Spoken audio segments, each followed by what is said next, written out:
अस्सलाम वालेकुम guys, welcome back to my channel. और कैसे हैं आप सब? मैं भी बिल्कुल ठीक हूँ।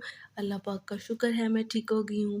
और यहाँ पर जस्ट मॉर्निंग का टाइम है और फजर अभी अभी उठी है सोकर।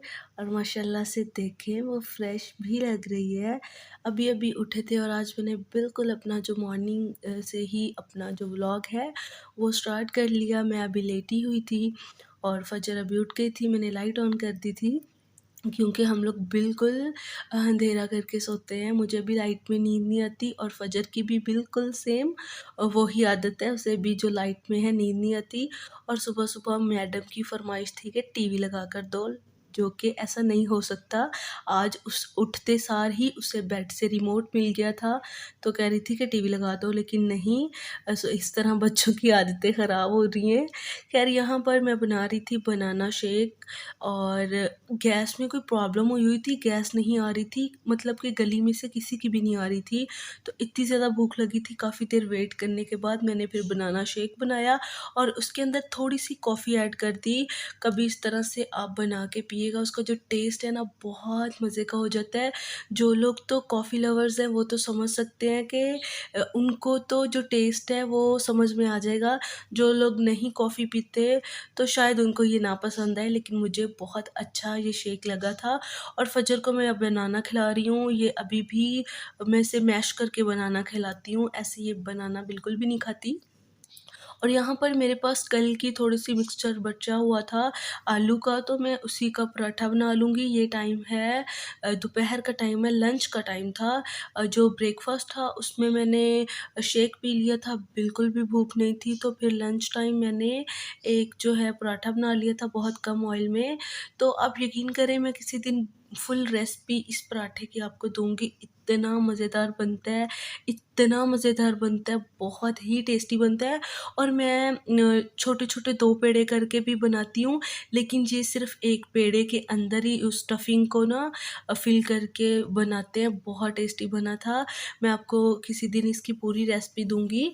तो यहाँ पर और जब भी आप कोई पराठा बनाए ना तो आप अगर उस जो खुश्का होता है वो ना लगाएँ तो सबसे बेस्ट पराठा बनता है। चाहे वो आलू वाला पराठा हो, चाहे वो दूसरा पराठा हो, हल्का-सा उसे हाथों को ऑयल लगा के और उसको बेलने को ऑयल लगा के बेल के पराठा बनाएँ, बहुत मज़ेदार पराठा बनता है। और जैसे ही मैंने अपना जो नाश्ता है वो ला के टेबल पे रखा, तो मेरी बेटी सबसे पहले टेबल पर आ गई। तो ये टेबल के ऊपर चढ़ के बैठ गई। और हाँ, यहाँ पे मैंने आप लोगों को एक चीज़ और बतानी थी। अगर आपके घर में कोई छोटा बच्चा है ना, जैसे साल, 1.5 साल, 2 साल का, कुछ भी नहीं खाता, तो ये बेस्ट फूड है, ये जो मैंने आज फ़जर के लिए बनाया है, ये बेस्ट फूड है बच्चों के लिए। किसी को चाहिए होगी तो मुझे कमेंट करिएगा, मैं आपको ज़रूर इसकी जो है रेसिपी पूरी डिटेल में बताऊँगी। ये फूड बिल्कुल मैं कहती हूँ बच्चों के लिए तो बेस्ट है। क्योंकि बच्चे कुछ भी नहीं खाते, मुझे पता है कि मेरी बेटी का क्या हाल है। तो ये बहुत अच्छा हेल्दी फूड है बच्चों के लिए, तो ये आप दे सकते हैं बना के। तो यहाँ पर जी नाश्ता वगैरह करने के बाद बाकी अपने काम स्टार्ट हो गए थे। सॉरी, नाश्ता तो किया ही नहीं था, लंच सीधा आज हमने कर लिया था, लेट भी हो गए थे। तो यहाँ पे मैंने अपने पूरे घर की सफाई की, सफाई करने के बाद फजर को मैंने यहाँ पे पोएम्स लगा दी थी और मैंने अपना काम स्टार्ट किया। यहाँ पर जी सारा काम वगैरह करने के बाद यहाँ पे मैं बना रही थी राजमा, जिसे लाल लोबिया भी बोलते हैं, रेड बीन्स भी बोलते हैं और राजमा भी बोलते हैं। तो मैंने ये रात को भिगो के रखे थे, 1 कप भिगोए थे, डबल साइज़ में हो गए। मैंने इसको प्रेशर कुकर में डाल दिया, इसके अंदर जस्ट नमक जाएगा और पानी जाएगा और इतने मज़ेदार बन गए थे, बहुत ही यम्मी, बहुत ही टेस्टी वाले बने थे, बहुत ही मज़े के बने थे। किसी दिन आप ये रेसिपी ज़रूर ट्राई करिएगा, आपको बहुत ही मज़ा आएगा। बहुत सिंपल तरीके से और बहुत अच्छे बन गए थे। अच्छा, कुछ लोग होते हैं उनको तरी वाले पसंद होते हैं, कुछ लोग बिल्कुल भुने हुए खाते हैं और कुछ लोग होते हैं जो लोग ग्रेवी वाले खाते हैं, जो चावलों के साथ भी खाए जा सकते हैं। तो यहाँ पे मैं आपको दिखा रही थी किचन मेरा बिल्कुल नीट है, साफ़ करके किचन। अब मैं बना रही थी अपना जो है राजमा। मैंने उसे प्रेशर कुकर में डाल के लगा दिया है, 10-15 मिनट में वो बन जाएगा। उतनी देर में मैं आके थोड़ी देर बैठ गई थी क्योंकि मैं थक गई थी। तो मैंने कहा चलें थोड़ा-सा आराम करते हैं और साथ-साथ फ़जर को थोड़ा-सा जूस पिला देते हैं। तो मैंने कहा और थोड़ा-सा आराम भी कर लेंगे, उतनी देर में जो है हमारे राजमा वो भी हो जाएँगे और उसके बाद हम अपना जो है हांडी का काम स्टार्ट करते हैं।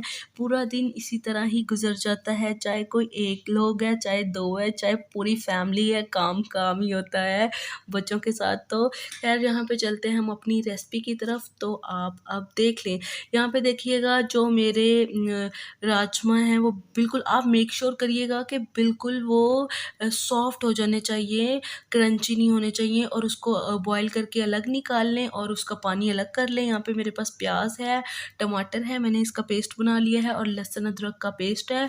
और मसालों के अंदर मेरे पास यहाँ पे है सूखा धनिया, उसके बाद गरम मसाला है, काली मिर्च है, क्रश मिर्च है, लाल मिर्च है, हल्दी है और नमक है। नमक बिल्कुल थोड़ा-सा इसलिए लिया क्योंकि मैंने पहले भी उसमें डाला था, तो पूरा नमक-नमक नहीं करना।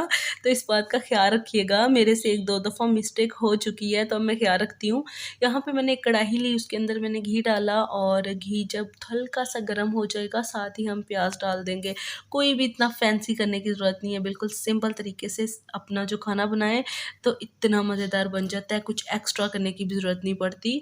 तो यहाँ पे जो है प्याज़ वो हम लाइट ब्राउन से कर लेंगे और ब्राउन करके हम प्याज़ निकाल लेंगे और सेपरेट कर लेंगे प्याज़। यहाँ पे प्याज़ ब्राउन हो गए हैं और अब हम प्याज़ जो हैं वो निकाल लेते हैं ऑयल में से और हम घी में डाल देंगे यहाँ पे अदरक लहसुन का जो हमारे पास पेस्ट है, क्यूब्स मैं बना के फ्रीज़र में रख लेती हूँ और मैं इस तरह से क्यूब्स जो है डाल देती हूँ।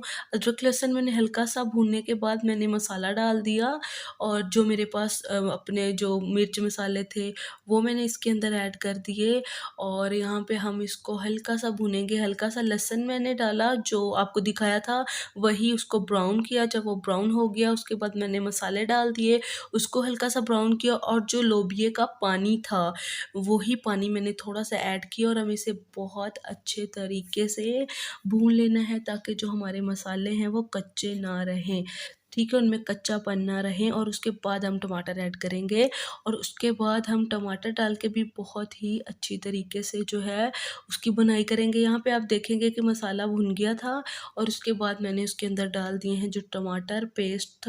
आप अगर प्यूरी है आप वो भी ऐड कर सकते हैं, अदरवाइज़ पेस्ट आप इस तरह से 2 टमाटर लें और उनका पेस्ट बना लें मशीन के अंदर और उसके बाद आप वो इस्तेमाल कर लें। मैंने पेस्ट ऐड किया और अब मैं बहुत अच्छे तरीके से भूनूँगी। यहाँ पे आप देख सकते हैं कि टमाटर भुन गए हैं, जो ऊपर उसके ऑयल है ऊपर आ गया है, तो इसका मतलब ये है कि टमाटर और मसाला दोनों बहुत अच्छी तरह से भुन गया है। और ये मैं इसके अंदर ऐड कर रही हूँ जो प्याज़ मैंने निकाली थी वो भी मैंने बिल्कुल पेस्ट बना लिया है और अब हम इसे बहुत अच्छे तरीके से भूनेंगे। काम सिर्फ़ भुनाई का होता है क्योंकि ये जो भी दाल बनाते हैं, चने बनाते हैं, अच्छी तरह भुने हो तभी उनका टेस्ट आता है। तो कोई भी चीज़ कच्ची नहीं रहनी चाहिए। मसाला जब मेरा अच्छी तरह से भुन गया तो मैंने उसके अंदर ऐड कर दिया जो अपने राजमा हैं वो ऐड कर दिए और अब मैं इसे बहुत अच्छे तरीके से भून लूँगी। और आप बस मेक श्योर करिएगा कि आपके जो रेड बीन्स हैं वो बिल्कुल सॉफ्ट होने चाहिए और दूसरी चीज़ ये कि मसाला बहुत अच्छा भुना होना चाहिए और आपका बहुत टेस्टी बन के तैयार हो जाएगा आपका खाना। तो यहाँ पे आप पराठा, रोटी या फिर चावलों के साथ इस्तेमाल कर सकते हैं। मैं तरी वाले नहीं बना रही, ना मैं बिल्कुल भुने हुए बना रही हूँ। कुछ लोग इस स्टेज पे चूल्हा बंद कर देते हैं, वो भी मज़े के लगते हैं, बट मुझे चावलों के साथ खाने हैं तो मैं इसको ग्रेवी वाले और शोरबे वाले बनाऊँगी। तो यहाँ पे जो मेरे पास इनका पानी था जो मैंने रखा हुआ था वो इसके अंदर डाल दिया है और बिल्कुल साइडों से चमचे की मदद से साफ़ कर लेंगे और उसके बाद हम इसे तकरीबन 10-15 मिनट पे बिल्कुल मीडियम सी आँच पे रख देंगे ताकि ये अच्छी तरह से पक जाए। तो यहाँ पे आप देखिएगा जो मेरे राजमा हैं वो बन के रेडी हो गए हैं। ग्रेवी चेक करें, टेस्ट चेक करें और जो इसकी खुशबू है आ रही है वो आहा! मज़ेदार सी बहुत ही मज़े की खुशबू थी। यहाँ पे रेडी हो गए हैं हमारे राजमा और यहाँ पे मैंने साथ में तड़के वाले चावल भी बना लिए हैं और अब डिनर का टाइम है और मैं और मेरे हस्बैंड अब हम करने लगे हैं डिनर। अगर आपको वीडियो अच्छी लगती है तो प्लीज़ मेरे चैनल को सब्सक्राइब करिएगा, लाइक करिएगा, शेयर करिएगा, कमेंट करके बताइएगा आपको वीडियोस कैसी लग रही हैं। एंड यहाँ पे अपना जो डिनर है वो कंप्लीट कर लिया था, उसके बाद किचन की फिर से बुरी हालत थी। उफ़! अब मैं करूँगी अपना किचन नीट। फाइनली यहाँ पे रात का टाइम है, किचन बिल्कुल नीट हो गया है, डिनर कर लिया है, टाइम है दूध बॉयल करने का, दूध बॉयल हो रहा है। और अब भी मैंने फ़जर को सुला दिया था, आज जल्दी सुला दिया था 10 बजे, लेकिन क्या हुआ, अभी 4 बजे का टाइम है, वो फिर उठ गई थी। रात के 4 बजे मैं वॉइस ओवर कर रही हूँ। मैंने टाइम से सुला दिया कि इसकी रूटीन सही करूँ, तो मैडम रात को उठ गई, मैं सारी रात इसके साथ बैठी रही और अब मैं वॉइस ओवर कर रही हूँ। तो ये सीन हुआ था, मैंने इसे टाइम से सुला दिया था लेकिन ये उठ गई थी। ये मेरे साथ हुआ था, कुछ अलग ही, सोचा कुछ था लेकिन हुआ कुछ मेरे साथ। खैर एनीवेज़ ये अभी सो रही थी, तो मैंने कहा चलें इसके सोए-सोए मैं अपने काम ख़त्म कर लेती हूँ। काम में यहाँ पे ये करने लगी थी कि फ़जर के ना कपड़े जो हैं प्रेस करने वाले थे। मैंने कहा चलें ये आयरन करके रख लेते हैं, क्योंकि अगर एक दफ़ा इनको फ़ोल्ड करके अलमारी में लगा दिया ना कि ये टाइम मिलेगा तो प्रेस कर लेंगे, तो फिर कभी टाइम नहीं मिलता। फिर वो अलमारी में ही पड़े रहते हैं, जब पहनाना हो तब निकालो और पहना दो, इस तरह होता है। फिर नेक्स्ट जब वॉश होते हैं तभी दोबारा प्रेस होते हैं। मेरे साथ हमेशा इस तरह होता है। तो मैं अब कोशिश करती हूँ कि जैसे कपड़े वॉश हों साथ ही प्रेस कर लूँ। तो अब मैं यहाँ पे बैठ के सारे जो कपड़े हैं वो प्रेस करूँगी। अच्छा, मैंने आधे कपड़े प्रेस किए और मुझे क्रेविंग होना शुरू हो गई चाय की। इतना दिल कर रहा था चाय पीने को। फिर मैं उठी और मैंने कहा चलें अपने लिए चाय बनाते हैं और चाय बना के साथ-साथ चाय पीते हैं और साथ-साथ जो है अपने कपड़े प्रेस करेंगे। तो मेरी जो आज की वीडियो है वो बस इतनी ही थी। आई होप आपको अच्छी लगी होगी। अगर अच्छी लगी हो तो चैनल को सब्सक्राइब करिएगा, लाइक करिएगा, शेयर करिएगा, कमेंट करके मुझे बताइएगा कि आपको मेरी वीडियोज़ कैसी लग रही हैं। और थैंक यू सो मच जो लोग मुझे देखते हैं, आपका बहुत-बहुत शुक्रिया। एंड मेरा आज का जो व्लॉग है वो बस इतना ही था। और thank you so much for watching and अल्लाह हाफ़िज़, बाय बाय। इंशाल्लाह मिलते हैं हमारे किसी नेक्स्ट व्लॉग में, तब तक के लिए अल्लाह हाफ़िज़, बाय बाय।